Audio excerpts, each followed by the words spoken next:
میرے نبی تشریف لے جا رہے ہیں، آپ کو آواز آئی یا رسول اللہ، آپ نے یوں دیکھا کوئی نظر نہیں آیا، پھر آواز آئی یا رسول اللہ، دیکھا تو ایک ہرنی گلے میں رسی چارپائی سے بندھی ہوئی وہ آپ کو پکار رہی تھی. آپ قریب آئے، کیا ہے؟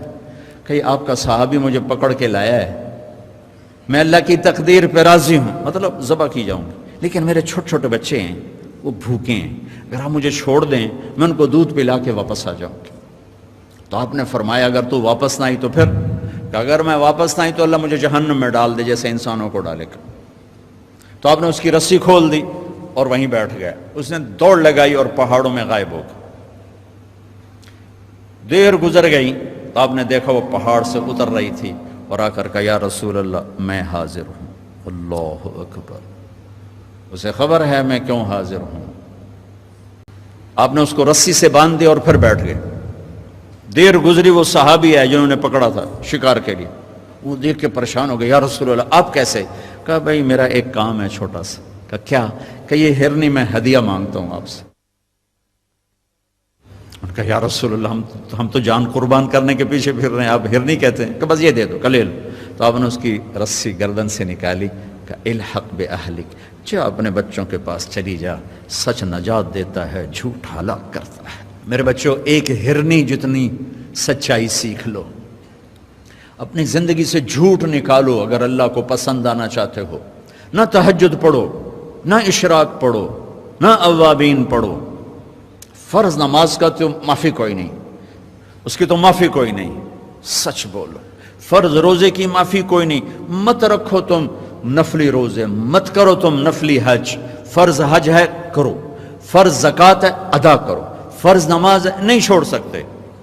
سچ نہ چھوڑو، سچائی نہ چھوڑو. جو قوم جھوٹ اور بددیانت کا شکار ہوتی ہے انہیں دنیا کی کوئی طاقت عزت نہیں دے سکتی، چاہے وہ تہجد گزار ہوں اور چاہے وہ دہری ہوں.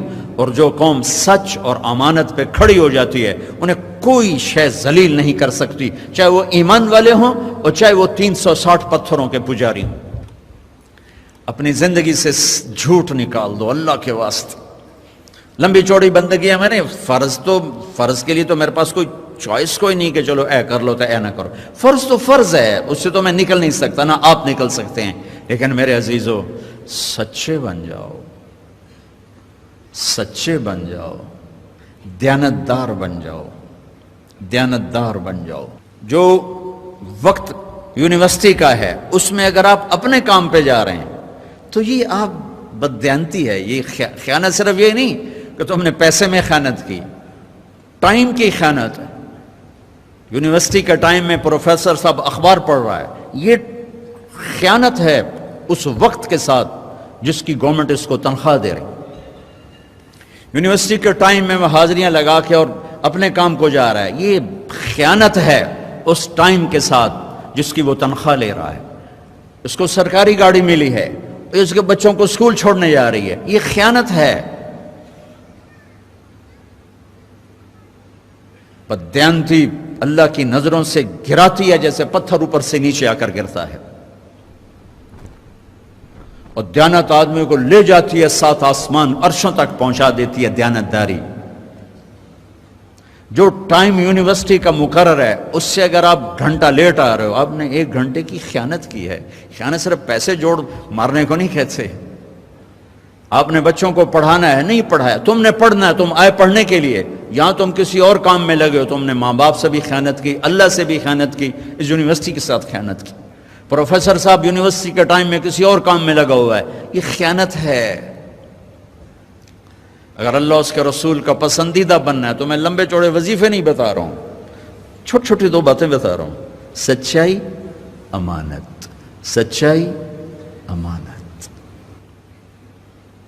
ہمارے ایک بزرگ تھے، وہ ٹیلی فون کے جی ایم ہو کے ریٹائر ہوئے تھے، وہ تبلیغ کے بھی امیر تھے. جب وہ دفتر میں آتے تھے تو تبلیغ کا ایک بول نہیں بولتے تھے کہ بھائی یہ تنخواہ میں ٹیلی فون کی خدمت کی لیتا ہوں، یہاں کوئی تبلیغ کی بات نہیں ہوگی. اور جب وہ دفتر سے نکل جاتے کہتے ہیں ہن میرا ٹائم اپنا ہے، ہن کوئی ٹیلی فون کی بات نہیں ہوگی، اب صرف تبلیغ کی بات ہوگی. میرے بچوں بددیانتی نے ہمیں زیرو کر دیا ہے. یہ تو اجتماعی زندگی کے لحاظ سے میں کہہ